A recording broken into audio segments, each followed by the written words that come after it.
नमस्कार, स्वागत आहे तुमचे अजून एका छानशा रेसिपीमध्ये.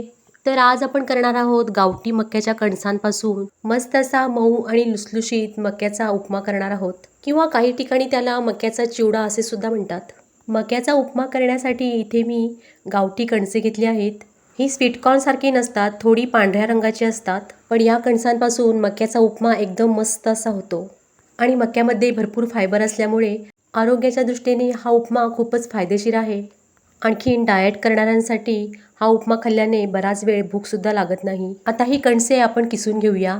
तुम्ही हवे तर ह्याचे दाणे काढून मिक्सरला सुद्धा जाडसर वाटू शकता. ही कणसे गावठी असल्यामुळे आकाराने काही कणसे छोटी असतात आणि काही कणसे मोठीसुद्धा असतात. हे पहा, इथे आता सर्व कणसे किसून झाली आहेत. मी कणसे घेताना 4 ते 5 घेतली होती.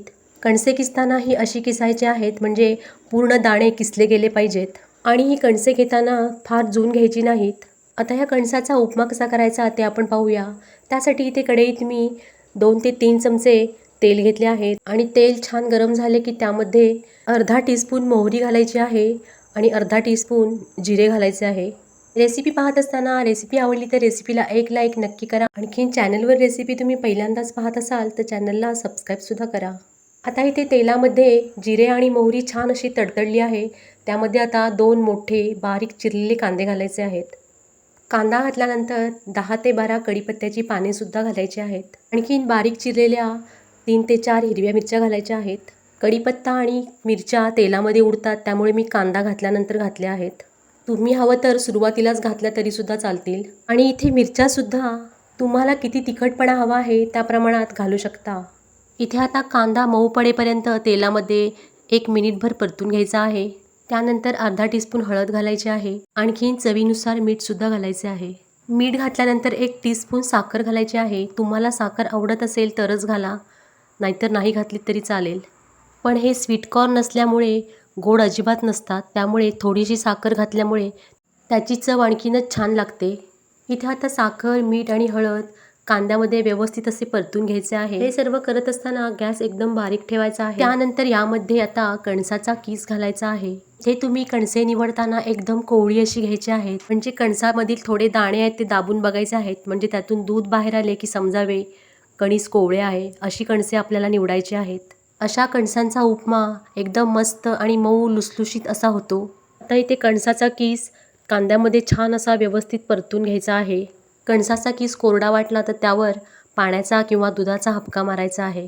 ही जी पांढऱ्या मक्याची कणसे आहेत ना, त्याचे पीक प्रामुख्याने महाराष्ट्रामध्ये घेतले जाते. आणि ही कणसे जेव्हा जून होतात त्यानंतर ह्या मक्यांची तोडणी करून कणसे उन्हामध्ये सुकवली जातात आणि नंतर याच मक्याच्या दाण्यांपासून त्यापासून मक्याची भाकरी केली जाते. आणि ही कणसे गावठी असल्यामुळे ह्याची भाकरीसुद्धा अगदी खुसखुशीत आणि चवीला एकदम सुंदर अशी होते. आता इथे मक्याचा किस कांद्यामध्ये छान असा परतून घेतल्यानंतर कढईवर झाकण ठेवून 3 ते 4 मिनिटासाठी बारीक गॅसवर मस्त अशी वाफ आणायची आहे. आणि त्यानंतर झाकण काढून शिजला की नाही ते पाहायचे आहे. उपमा शिजला असेल तर उपम्याला छान असे शायनिंग येते, तेव्हा समजायचे की उपमा शिजला आहे. ह्या कणसाच्या उपम्याला लागणारे सर्व साहित्य मी डिस्क्रिप्शन बॉक्समध्ये दिले आहे. तुम्ही डिस्क्रिप्शन बॉक्स चेक करू शकता. इथे आता उपमा छान असा शिजला गेला आहे. आता त्यावर बारीक चिरलेली भरपूर सारी कोथिंबीर घालायची आहे. कोथिंबिरीमुळे सुद्धा मस्त असा स्वाद येतो. तुम्हाला जर अशी गावठी कणसे मिळाली तर असा उपमा माझ्या पद्धतीने तुम्ही नक्की करून पहा. आणि ही रेसिपी नातेवाईकांमध्ये शेअरसुद्धा करा.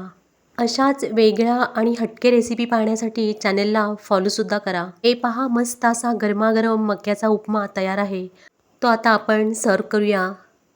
अशी ही मक्याच्या उपम्याची रेसिपी तुम्हाला आवडली असेल तर रेसिपीला एक लाईक नक्की करा. आणि चॅनलवर नवीन असाल तर चॅनलला सबस्क्राईबसुद्धा करा. आणि बाजूला दिलेल्या बेल आयकॉनवर क्लिक करा, म्हणजे येणाऱ्या व्हिडिओची नोटिफिकेशन तुम्हाला सगळ्यात अगोदर येईल. रेसिपी पाहिल्याबद्दल सगळ्यांचे खूप खूप धन्यवाद. आता भेटू पुढील रेसिपीमध्ये. तोपर्यंत नमस्कार.